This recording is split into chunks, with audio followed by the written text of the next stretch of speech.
Hi everyone, and welcome to our final chapter in our Mythbuster course for pornography addiction recovery. And in this video we're going to talk about the pillar living on purpose. When you live a good life, you don't care about pornography because your sex life is fulfilled, because from the moment when you get up till the moment when you go to bed, you are fulfilled, you're happy, you're content, you're driven, and so you're unstoppable. And so if you're unstoppable, you're going to care very little about pornography. Okay? If you are unstoppable, would you watch pornography today? Would you still care about pornography? I bet you the answer is no. So how do we live on purpose? How do we live the life that we're meant to live in the best possible way? There's two steps, which are themselves made of smaller steps. But the two steps are to reduce pain, number one, and two, to live on purpose, to live a meaningful life. So how do we reduce pain? First of all, we reduce stress. First of all, we reduce stress and frustration. As we've seen in episode 4, you can rearrange your life so that life is less stressful, so your life systems are working for you. I want to ask you this. Are your life systems working for you at the moment, or are you working for your life systems? Is your car working well and driving you where you need to be, or are you constantly needing to fix your car and not go on a weekend because you have to fix your car? Who's working for whom? Okay? Reducing stress and frustration by improving your life systems. And again, you can always delegate to someone else and pay someone to do it. You can use technology to replace you in those moments that are hard. You can prioritize so that the things that are annoying and that don't really deliver results in your life, you can just discard and throw away. And you can prioritize the important things so that your life is running like a well-oiled machine in the way you want to. So in reducing pain, one of the important things is to build our life systems. And in that process, it's important to prioritize your needs over your wants. It's important to prioritize your needs over your wants. A lot of people think that happiness is to buy whatever we want, whenever we want, and to do everything we want whenever we want. Well, a big part of happiness is to have our basic needs fulfilled and to have the guarantee that these needs are going to be fulfilled tomorrow. Once you know that you've got food in the fridge, money in the bank account, the car is not going to crash soon, and your partner isn't going to run away, then your life is pretty good. Your life is pretty good, and buying that, whatever it is you want to buy, is not so important anymore. So you want to prioritize fulfilling your needs first with the resources you have before getting into the wants. And the more you build a solid structure about your life needs, the more you'll free resources to enjoy the wants. So it's a bit of a sacrifice that you have to make at the beginning, that you invest your resources in the needs. In many ways, I call life the game of life. All right, life is a game, but for life to be a game, you don't want to be suffering. And so when you're starting, let's say a strategy video game, for example, well, you have to build your city and then destroy the neighboring city. Then at the beginning, you have to rush to build your little houses and your little walls so you're safe and everything. And then you can go and start expanding. Well, it's the same here. If you prioritize your needs, building the farms and building the towers and whatever else is needed in Age of Empire 2 or 3, then you can relax and build the structure you want. So here is the same. So reduce the stress and the frustration by prioritizing your needs over your wants and have your systems work for you, not you for working for your systems. Then what I would recommend is to get into meditation. Meditation is the second most powerful change I have done in my life, and it can be very easily installed in your life If you decide to watch a 5-minute video every day or use the meditations we have on Unhooked, then you'll be able to meditate 5 minutes a day. And I guarantee you from the bottom of my heart that your life will be incredibly more peaceful just because you've taken on this mindfulness activities or this meditation. It is something you must absolutely try for your own happiness. And the most powerful thing that we can do when it comes to happiness and reducing the pain, because right now your life experience is probably painful. And let's just take maybe 5 seconds to feel that. Wow.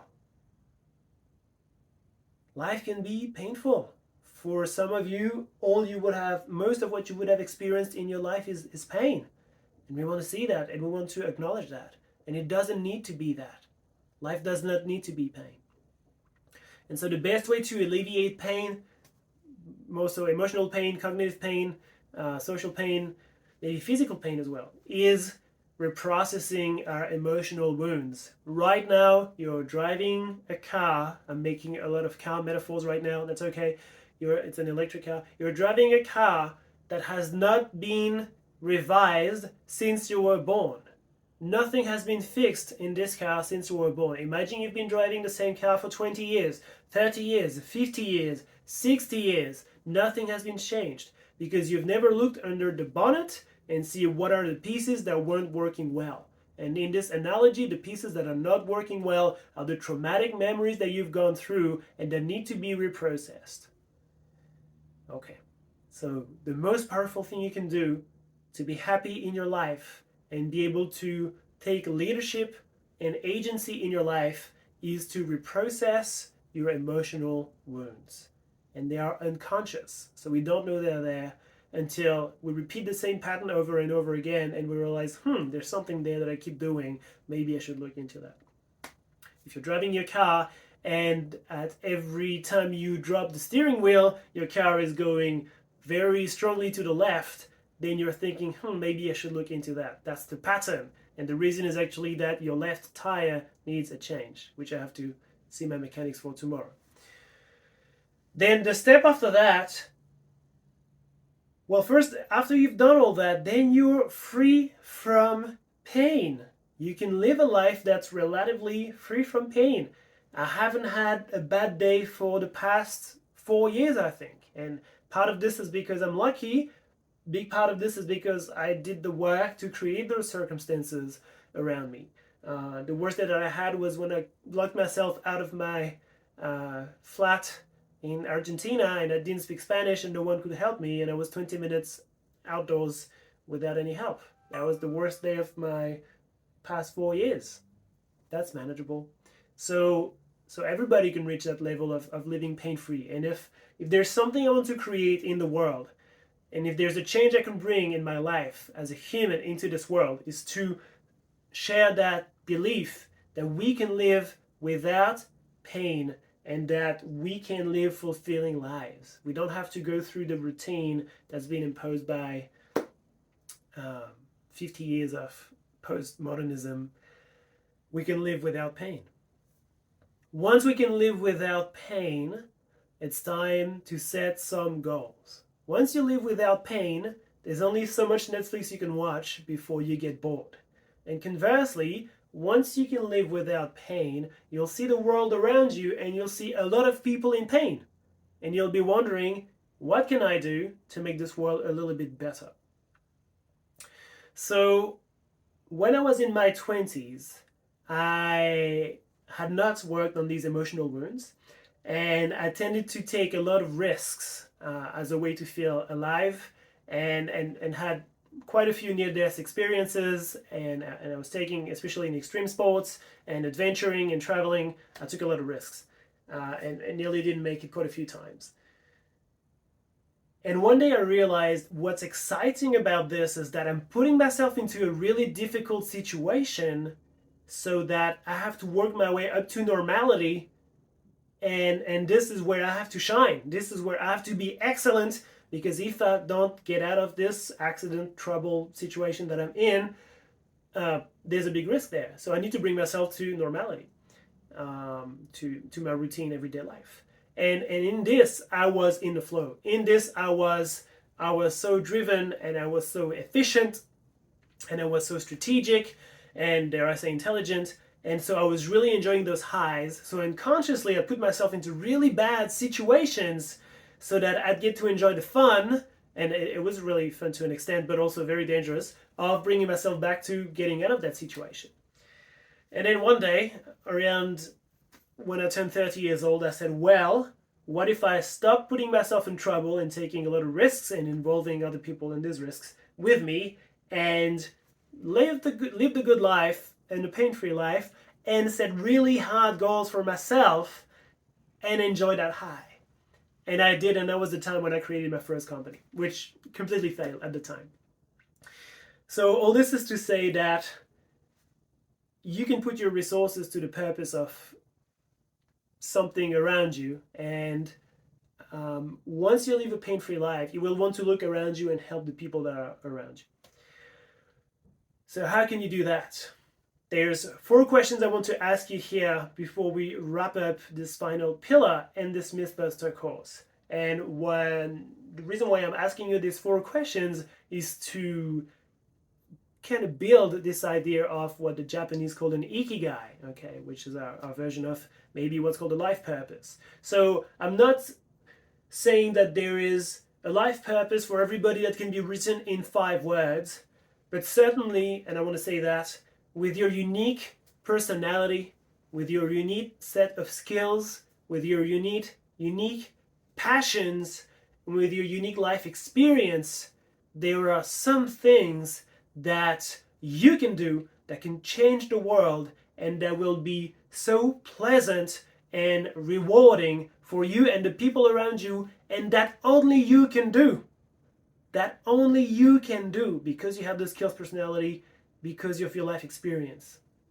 So same as sexual expression, what the world wants is for you to express yourself, to express your gift, to express your talent, to express your motivation, to express the change you want to see in the world. This is the life you are meant to be living. And now I'm asking you this, is there room for pornography in that?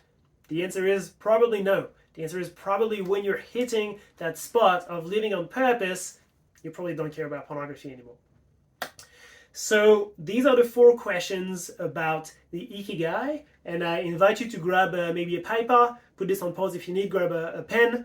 And it's not so much this, the ikigai is often seen as a Venn diagram where there's the 4 questions and at the center, boom, is your life purpose in like complete explicit form for the rest of your life. What I would like for you to have is more clouds of themes of things that overlap, and see how these clouds in your life interact. So you can kind of converge onto an identity and a set of skills that is true to you, and that you're thinking genuinely, I could probably use that, and yes, that defines me. So the questions are the following. What are you good at? What are you good at? You have a unique set of skills. What are you good at? You may like it, you may not like it, it doesn't matter. What are you good at? And one limitation here would be, I'm good at nothing. It's not true, okay? Everybody is good at least one thing, maybe more. And think about the soft skills as well. It's not about playing soccer really well or having good grades or knowing how to sell things, whatever. Think about, are you a good communicator? Are you good at caring for people around you? Are you good at reading people? Are you good at being able to shelter yourself emotionally from other people? Whatever skill you have, other people may want it. Other people may need it. What are you good at? The second question is, what do you enjoy doing?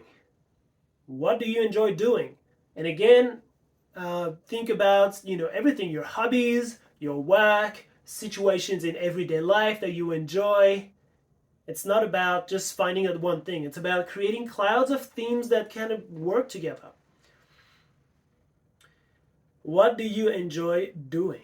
And a common belief here is, I can't get paid for what I enjoy doing. Again, especially more so in 2022 where we've got the internet and everything, You can be paid for literally everything, all right? The argument to get paid is it has to help people. It has to be something that people want. So if you enjoy something that other people want, then you can get paid for it.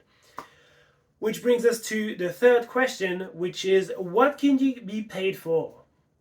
What can you be paid for? What are the skills that you have that can be monetizable? What can you be paid for? Or what have you been paid for in the past? And maybe you're not really seeing the link. You get paid for something, but you don't really understand why that was helpful for people or why that was valued. But hey, you made quite good money with it. And how can you bring that back in your current situation? What can you be paid for? And here, a common limitation is money is bad. Okay, money is bad. I don't want money. I don't need money, etc., etc. Allow me to tell you this.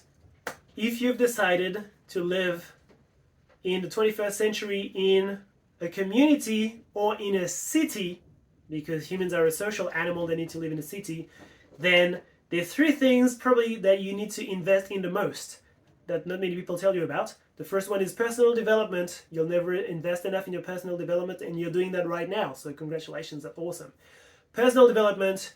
The second thing is communication. The more clearly you communicate, the more people will understand you, and the more you'll be able to share your message across the room, across the planet.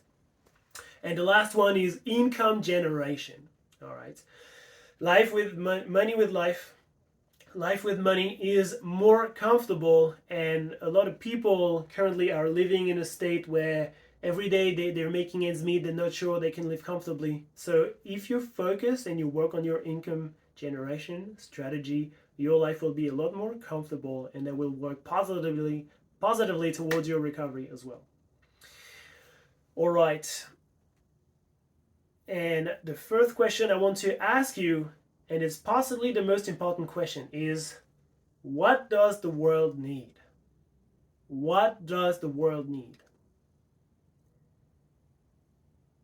When I started living more pain-free, and I was like, wow, maybe I can help some people, and I had this in me that, hey, the world could be a much better place if people worked on their emotions and if people worked on their wounds. Because currently the state of the world is not really good, because people don't know that they're driving a 50-year-old car and they think everything's fine, which is a metaphor for their mind and how they have not reprocessed their emotional wounds. So I want to see more of that in the world, and that's what I'm doing with you here today, is sharing that message, and I feel alive when I do it, and I hope you can feel that. What does the world need? You have a vision of the world, and you see, like, the world is not good. The world is a little bit effed up because something is missing. Something is missing, and you see it, and nobody else really sees it the way you do. What is that? That is the thing that you want to be sharing your message about. That is where you want to take your place, take your seat to change the world.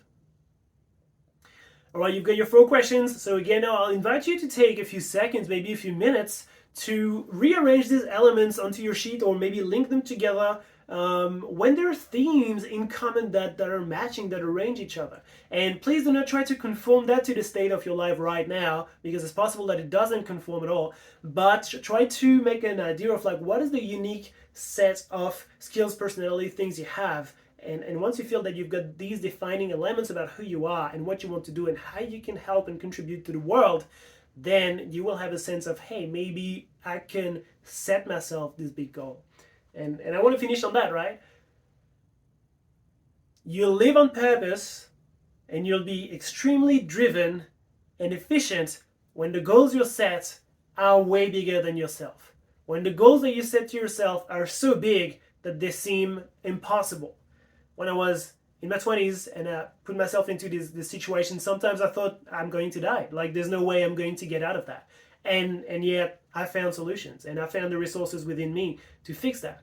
When you set, you're living pain-free, and you set these goals out in the world, these goals are so big that they're going to drive you. They're going to push you. People are going to doubt you first, then they're going to see your intention, and then they're going to want to follow you because they'll be inspired by you. And this is all I wish to all of you here is to live a life so on purpose and so fulfilling that you completely forget about that thing that was pornography. You completely forget about your addictions, and that you're so driven that you live the most perfect life for yourself. And you're all capable of this, and this is what I wish for all of you here at Unhooked.